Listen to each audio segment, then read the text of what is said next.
राम राम राम राम राम राम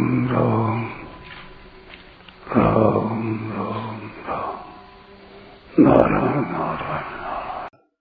तेतं भुक्त्वा स्वर्गलोकं विशालं क्षीणे पुण्ये मर्त्यलोकं विशन्ति।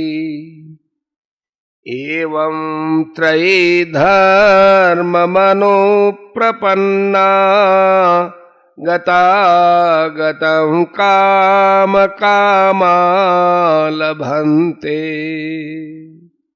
वे उस विशाल स्वर्ग लोक के भोगों को भोग कर पुण्य क्षीण होने पर मृत्यु लोक में आ जाते हैं। इस प्रकार तीनों वेदों में कहे हुए सकाम धर्म का आश्रय लिए हुए भोगों की कामना करने वाले मनुष्य आवागमन को प्राप्त होते हैं। व्याख्या। ते तं भुक्त्वा स्वर्गलोकं विशालं क्षीणे पुण्ये मर्त्यलोकं विशन्ति। एवं त्रयी धर्ममनुप्रपन्ना गतागतं काम कामा लभन्ते। स्वर्गलोक भी विशाल है, विस्तृत है। वहाँ की आयु भी विशाल है, लंबी है, और वहाँ की भोग सामग्री भी विशाल है, बहुत है। इसलिए इंद्रलोक को विशाल कहा गया है। स्वर्ग की प्राप्ति चाहने वाले न तो भगवान का आश्रय लेते हैं और न भगवत प्राप्ति के किसी साधन का ही आश्रय लेते हैं। वे तो केवल तीनों वेदों में कहे हुए सकाम धर्मों का यानी अनुष्ठानों का ही आश्रय लेते हैं। इसलिए उनको त्रयी धर्म के शरण बताया गया है। गतागतम का अर्थ है जाना और आना।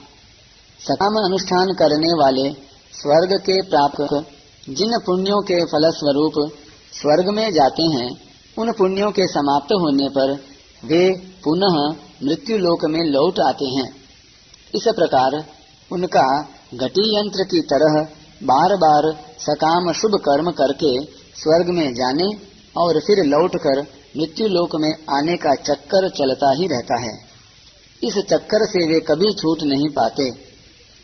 अगर पूर्व श्लोक में आए पूत पापाह पद से जिनके संपूर्ण पाप नष्ट हो गए हैं और यहाँ आए क्षीणे पुण्य पदों से जिनके संपूर्ण पुण्य क्षीण हो गए हैं, ऐसा अर्थ लिया जाए तो उनको पाप पुण्य दोनों क्षीण होने से मुक्त हो जाना चाहिए, परंतु वे मुक्त नहीं होते, प्रत्युत आवागमन को प्राप्त होते हैं।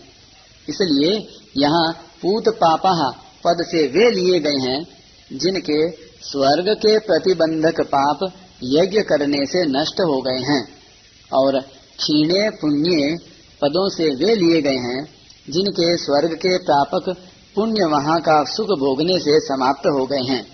अतः संपूर्ण पापों और पुण्यों के नाश की बात यहाँ नहीं आई है।